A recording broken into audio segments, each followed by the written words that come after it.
Армысыздар менің тыңдармандарым, арнама қош келдіңіздер. Арнамның дамуына үлес қосып, лайк басып, пікір қалдыра кетіңіздер. Отбасымыз аман, еліміз тыныш, жұртымыз аман болсын. Әумин деп пікір бөліміне қалдыра кетіңіздер. Әрбір пікірлеріңіз біз үшін өте маңызды. Алдын ала көп рахмет. Адам пенде болған соң, күнә жасауға әуес пе? Әлде әйел о бастан күнәһар ма? Мен өмірге 1941 жылы келіппін. Әкем сол жылы соғысқа кетіп оралмады. Анам сол замандағы көптеген жесірлердің бірі болып, 2 ұл, 2 қызын өсіріп жеткізді. Анам ісмер, пысық әйел болғандықтан бізді де өзі білген шаруаларына үйретіп еңбекке баулыды. 4 баласында білімге қызықтырып, оқығанымызды талап етті. Мен сол заманда 1961 жылы техникумда оқып, сатушы мамандығын игергенмін. Алматыда керемет гастрономда жұмыс жасап 25 жасқа дейін тұрмысқа шықпай жүріп қалдым. Мен сондық сұлу болмадым. Менімен танысып, араласқан жігіттер қасымдағы құрбыма үйреніп, талай жыладым. Ақыры жігіттерге көңіл бөлмейтін болдым. Еңбекті адал әрі мұқият орындағанымның арқасында мансабым көтеріліп, білді бөлімнің меңгерушісі болдым. Үлкен бастығымыздың аяқ астынан әйелі қайтыс болып, 1 қызымен қалды. Ұжымдағы бойдақ қыздар бастыққа қырыңдап, тұрмысқа шығуға үміттеніп жүрді. Менде сондай үмітте болмады. Арада 2 жыл өтіп, бастығым топырлаған қыздарға көңіл бөлмей, өз қайғысымен өзі жүрді. Естуімше қызы науқас, күтім керек. Жиі емханаларға барады екен. Мен 27-ге толып, кәрі қыз атанып тұрмыс құрудан мүлдем күдерімді үзгенбе болатымын. Адам ағзасы өзіне керегін өз уақытында қалайды екен ғой. Қалағанын бермесең ауыртып мазаңды алады екен. Менде денсаулығым дұрыс болмай дәрігерге қаралуға барсам, айналайын, сені әйел қылып жаратқан соң, қатынаста болып, бала сүюің керек. Бұлай жүре берсең ағзаң ауырады, қазіргі дертіңнің емі жыныстық қатынас.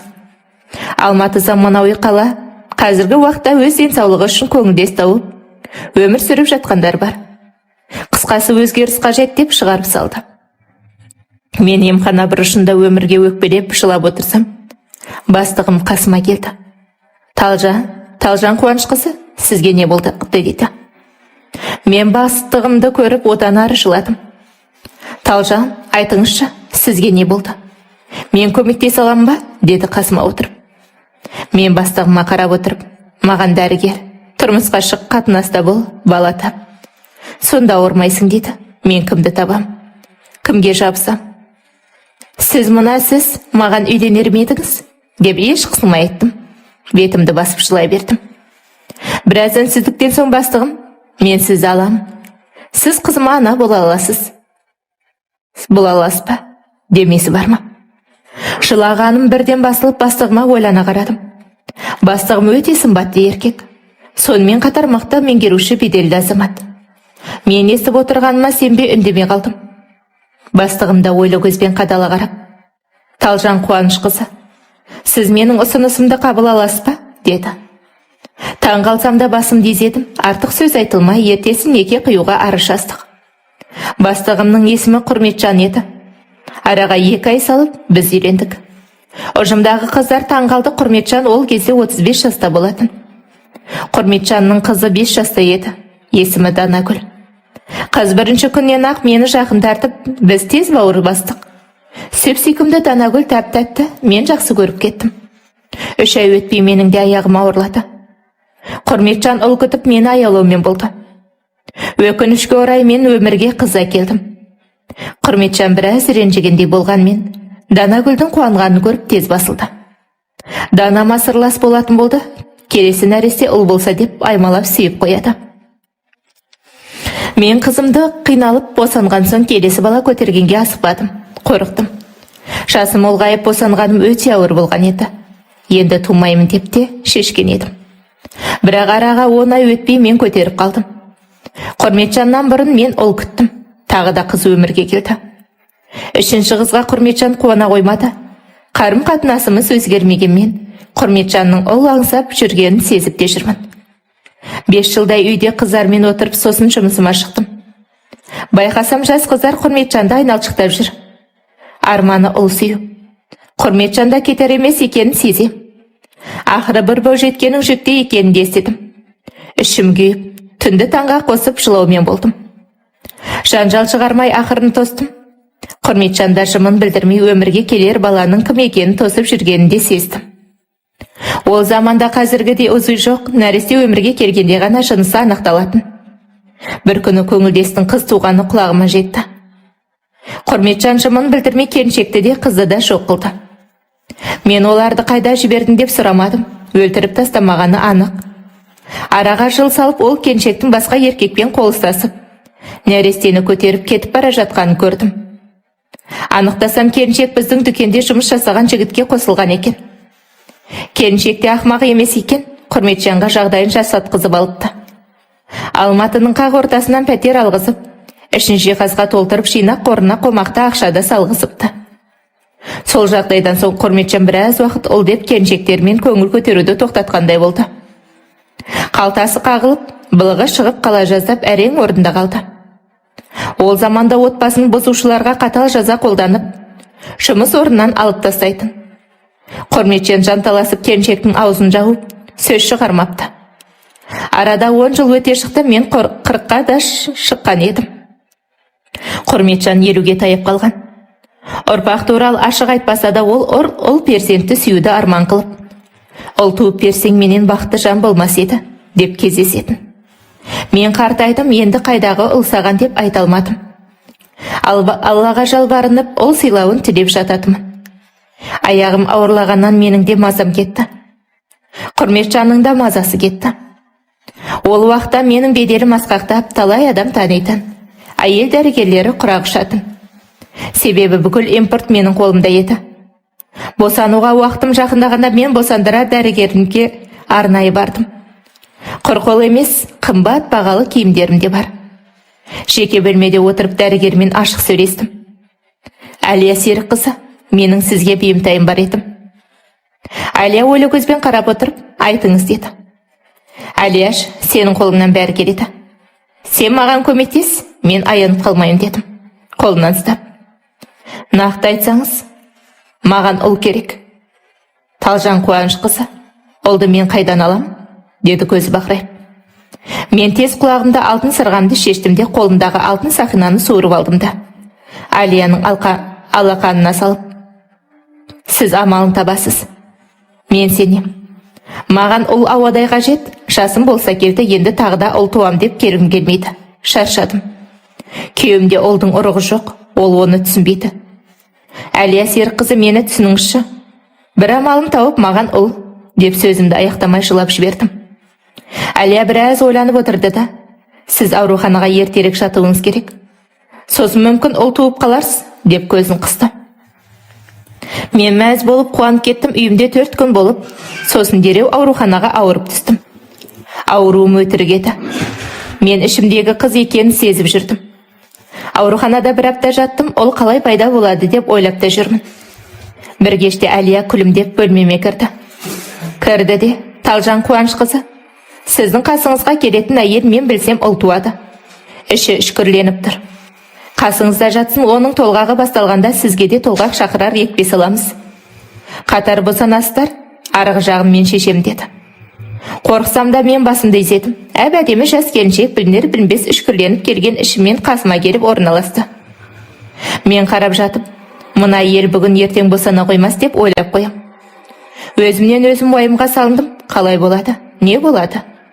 Уақытынан ерте шақырған толғақ қалай болады? Жаным қалама, мына елде қыз туса, мен не істеймін? Бала ауыстыру деген ойым дұрыс па, бұрыс па? Деп те жылап талдым. Қасымдағы әйелге қарамауға тырысам, әйелге қарасам ойымды оқып қоятындай. 2 күн бір бөлмеде жатсақ та мен ол келіншекпен танысып тіл қатпадым. Келіншекті бірінші нәресте екен, жас әйел аздап уайымдағанмен ана болатынына қуанып, нәрестесін асыға күтуде. Терезеден келушілермен сөйлесіп ары бері жүреді. Ол заманда топырлап келушілер ауруханаға кірмейтін. Босанғалы жатқан бөтен әйелдің айқайлаған даусын естісе, бейшара жас әйел қорқып кетеді. Осы жөнсіз бақырып, күштерін неге кетіреді екен? Күшті ішке салып айқайламай туса, балада аман, өзі де аман болатынын білмейді.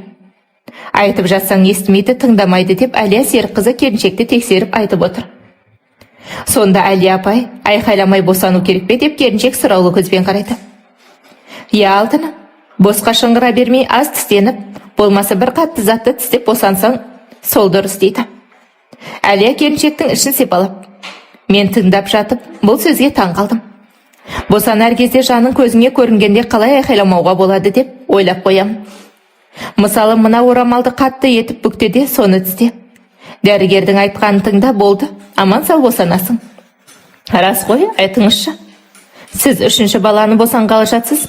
Қызға айтып қойсаңызшы деп Әлия маған қарап көзін қысты.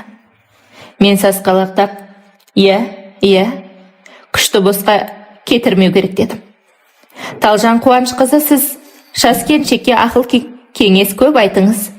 Қанша дегенмен сіз анасыз, бәрін білесіз. Деп маған да жақындап, ішімді сипаған болып сыбырлай тіліңді алғыз. Айтқаныңа көндір деді де. Жастар дәрігерлерді тыңдай бермейді, бақырма десең бақырып, тамақтарын жыртып, одан қалса басқа жерлерінде жыртады деп, келіншекке қарап қабағын көтеріп шығып кетті. Содан кейін жас келіншек мені сұрақтың астына алды. Әйел азасына байланысты түрлі жағдайларды әңгіме қылды. Босану қиын болғанмен сондық жан алатын нәрсе емес екенін түсіндірдім. Сабырлы болуын, төзімді болуын айтып, өзіме тарттым. Апай, сіз маған көмектесесіз ғой, иә? Мен аздап қорқамын дейді жас келіншек. Әрине, мен қасыңдамын ғой. Айтқанымды істесең бәрі жақсы болады. Дәрігерлер олар күн сайын әйелдерді босандырып жатқан соң сенің ауырып тұрғаныңа мән бермейді. Олар бала шығатын кезде ғана көмектеседі. Ал ащы толғақты сен шыдап көтеруің керек, деп қоям. Бейшара келіншек менің айтқаныма көніп маған қатты сенді. Араға апта салып келіншектің толғағы түске жақын басталды. Іші ауыра бастағанда есі шығып, алдымен дәрігер шақырып айтты. Перзентхана дәрігерлері шынымен де салқын қанды болады ғой, кезектегі акушер келіп бақылады да. Бұл толғақ осылай басталады, шыда деп шығып кетті. Мен келіншекті шырайын алып қолдау берудемін. Толғағы жиілей бастады. Келіншектің толғағы басталғанда Әлия ауруханада болмады. Менің мазам кетіп, оның үйіне телефон соқтым. Ол үйінде де болмай шықты. Басқа дәрігерлерден Әлия қашан келеді деп қайта-қайта сұрап мазаларын алдым. Әлия Серікқызының кезегі ертең деп келте жауап береді. Келіншек шыдамай қайта дәрігер шақырды. Дәрігерлер қарап, әлі қайда, таң ата босанасын деп кетіп қалды. Мен келіншектің белін сипалап, сіңінім, сен шыда. Саған Әлия Серікқызы не айтты есіңде ме? Төзімді бол. Төсегіңе жата ғой, жүре берме құлап қаласын деп төсекке жатқыздым. Менде уайым басталып, оны да аяп, есім шығып тұрып, өз ішім ауыра бастағанын сездім. Ол кезде сиынуды да білмейміз ғой, Құдай жоқ деген тәрбие алғанбыз. Анашым деп айтатынбыз. Сол сөзді қайта-қайта іштей айтып, келіншекке қарап, төсегіме жатпай тұрмын. Келіншек болса қара терге түсіп, жаны қиналып айқайлауға шамасы да жоқ, төсегінде жатыр. Мен дәліздегі қалалық телефонмен Әлияға қайта қоңырау шалдым. Ол көтерді. Сіз қайдасыз? Келіншек босанатын болды дедім, даусынан танып. Мен барамын, даусын шығартпа, дәрігерлерді шақырма. Бөлмеңнен шықпа, оны да шығарма деді зілді дауыспен. Сағат түнгі 12 болатын, ары бері жүрген адам азайып, бәрі жатуға ыңғайланған. Таң қалған кезекті акушер босанар келіншекке қалайсың деп келмеді. Толғағы басталғанын білсе де медбикелерде хал білмеді. Дәлізде кезекші медбике отыр, қағаз шимайлаумен бас көтермейді. Мен қасынан өтіп бөлмеме келдім. Келіншек төсекте шалқасынан жатыр. Аздап ыңырсып қояды, уақыт өткен сайын толғағы жиілеп барады. Сәлден соң суы кетіп, сәл басылғандай болып келіншек тынышталып қалды. Апай, мен сүйіп қойдым ба? Астым су, дейді әлсіз дауыспен. Мен қарасам суы кетіпті. Сен уайымдама, ол суы ғой кеткен, енді аш шыдасаң босанасың деп аузына жылы су бердім. Келіншек маған үмітпен қарап судан аса қашты. Сен демал, сәлден соң толғақ қайта басталғанда босанасың. Қазір күш жина деп демал, деп шашынан сипап жанынан